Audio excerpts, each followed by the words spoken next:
and today we have two special guests, and their names are Susan Calvin and Stephen Barley. Okay, so. Oh my gosh, I can't believe I'm here. Oh my gosh. It's over. I would like to see you. Oh my gosh. Wow, oh my god. Please sit down. Come on. Oh my god. Wow. It's amazing to see.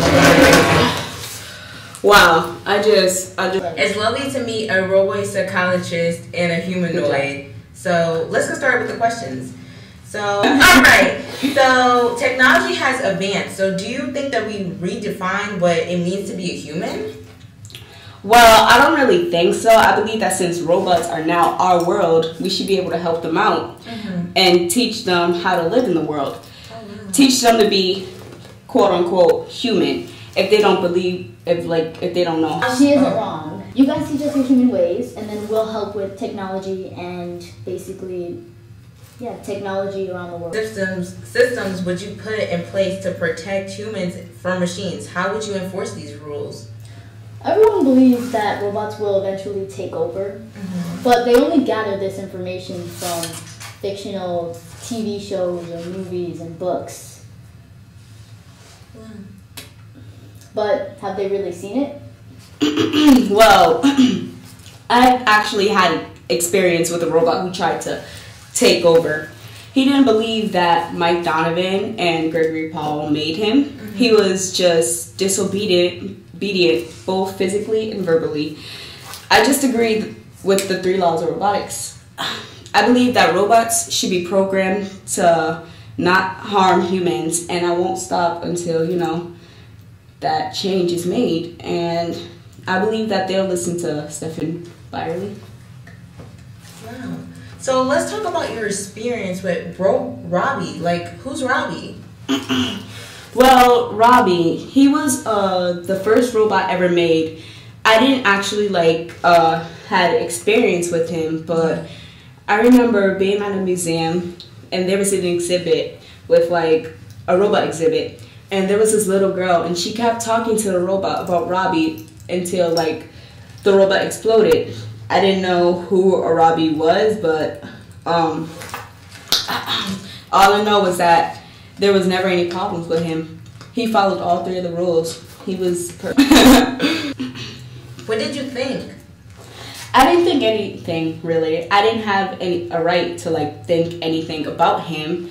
He imitated humans pretty well, and it wasn't like he was doing anything wrong. He was pretty much helping us out, being our district attorney. So when did this happen? So how did you guys finally figure out that he was a robot? Well, Francis Quinn said that he didn't see Barley eat or drink. So we had a test plan. I gave Francis an apple to give to Barley, and Barley took a bite, but we still had no proof that he was human nor a robot, because he could have easily been a positronic robot. So a random man came up to Barley one day and told him to hit him.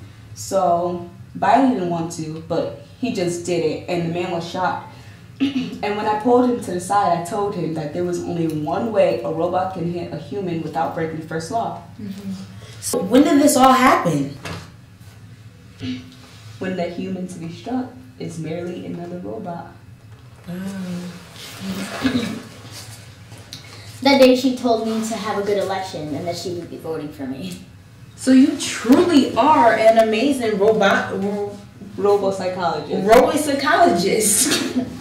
I've been studying this since I was a girl. I was alive when the first robot was made, and I am now alive for the amazing positronic robot. So then how was how was Robbie, Cutie, and Stephen different from each other?